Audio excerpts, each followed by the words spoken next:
मारे या बोले, बोलो अब ज़्यादा ताकतवर कौन है तुम्हारा में? But the only sound Hazrat Zubair bin Affan was wrapped in rugs, pumped full of smoke, और जिन पर सबसे ज़्यादा तशद्दुद किया गया are those who are slaves because they are totally dependent upon the mercy of their masters and they had no one to help them. Hazrat Bilal radiallahu ta'ala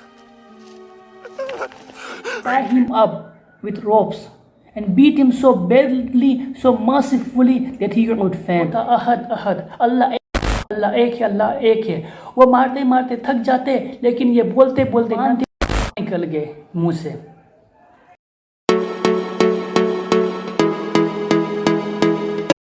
तो आज हम जिन शख्सियतों के बारे में बात करेंगे, उनका जो ईमान था ना, वो पक्का ईमान था। उनका जो यकीन था वो सच्चा यकीन था। उनका जो यकीन था वो पक्का यकीन था। उनका जो बिलीफ था वो सच्चा बिलीफ था, पक्का बिलीफ था। उन पर बहुत सारे ट्रायल्स आए गए, पर उन्होंने सब्र की, यकीन रखा अल्लाह पर। उन्होंने बहुत सारे सेक्रीफाइसेस किए इस्लाम के लिए। हमें भी उनसे कुछ सीखना चाहिए। हमें तो फ्री का मिल चुका है इस्लाम, हमें कोई कदर ही नहीं है इसका। इस्लाम सेक्रीफाइसेस से फैला, इस्लाम अखलाक से फैला। तो जब कुरैशिस ने ये डिस्कवर किया that most of this people had accepted Islam, they got very angry. They start beating, torturing and persecuting the new Muslims so that they would give up Islam. When Hazrat Uthman radiallahu ta'ala anhu became Muslim, his own paternal uncle would beat him so badly and tie him up with ropes and beat him so badly, so mercifully that he would faint. Hazrat Jubair bin Affan radiallahu ta'ala anhu was wrapped in rugs, pumped full of smoke, so that he unable to breathe and start choke. And there are so many other cases of which Muslim being persecuted in various ways. But ये सब वो थे जो well respected, well off members of their tribes से, और जिन पर सबसे ज़्यादा तशद्दुद किया गया are those who are slaves because they are totally dependent upon the mercy of their masters and they had no one to help them. उन्हें सख्त गर्मियों के मौसम में उन्हें घर से बाहर निकाल दिया जाता, डिनाई किया जाता फूड से, उन्हें खाना पानी नहीं दिया जाता, उन्हें गर्म चट्टानों में घसीटा जाता, गर्म ग्राउंड में घसीटा जाता। हजरत बिलाल रज़ियल्लाहु ताला अन्हु के जो मास्टर थे उमैया बिन कल्फ, गर्म चट्टान में लेटा दिया खाली बदन, और उनके चेस्ट में एक heavy stone put on his chest so that he could not move. उन्हें आर्ग्यू करने लगे to deny the oneness of the god and मारे या बोले, बोलो अब ज़्यादा ताकतवर कौन है तुम्हारा, खुदा या मैं?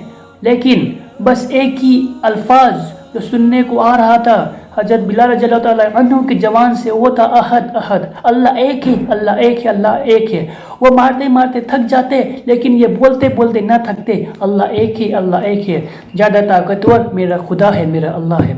सिमिलरली हजरत फुकैर रज़ियल्लाहु ताला अन्हु के जो मास्टर थे सफ़वान बिन उमैया, उन्होंने उन्हें इतना मारा कि वो उनके जो जबान थे वो बाहर निकल गए मुंह से। हजरत जुनैर रज़ियल्लाहु ताला अन्हु के जो मास्टर थे अबू जहल, उन्होंने उन्हें इतना मारा कि उन्होंने अपना आई साइट लॉस्ट कर दिया, उनका आई साइट लॉस्ट हो गया। देन हजरत अबू बकर रज़ियल्लाहु ताला अन्हु आए और उन सब की फ्रीडम को ख़रीद लिए, और उन्होंने जो प्राइस को राइज कर दिया और भी एक्स्ट्रा स्लेव्स को ला दिए, क्योंकि उन्हें पता था कि अबू बकर रज़ियल्लाहु ताला अन्हु अपने मुसलमान फेलोज़ को कभी इस मुसीबत में नहीं छोड़ सकते अकेला। लेकिन बिना कोई कंप्लेन किए हज़रत अबू बकर रज़ियल्लाहु ताला अन्हु ने उन्हें पूरा पैसा पेड कर दिया। विदाउट कंप्लेनिंग ही पेड, बिना कोई कंप्लेन किए उन्होंने पूरा पैसा पेड कर दिया। हजरत उस्मान रज़ियल्लाहु ताला अन्हु जो वालिद थे हजरत अबू बकर रज़ियल्लाहु ताला अन्हु के, उन्होंने उन्हें बोले थे कि तुम्हें अगर स्लेव खरीदना है तो तुम लंगड़े, बूढ़े, अंधे, कमज़ोर स्लेव्स के बजाय कोई मजबूत, यंग, स्ट्रॉन्ग स्लेव खरीद लो, उससे तुम्हें काम भी आएगा, वो तुम्हें मदद भी करेंगे। लेकिन हजरत अबू बकर रज़ियल्लाहु ताला अन्हु ने उन्हें बोला कि मैं ये परचेस अपना वर्थली बेनिफिट के लिए नहीं कर रहा, मैं सिर्फ अल्लाह की रजा के लिए परचेस कर रहा हूँ। I don't want any worldly benefit for this good deed.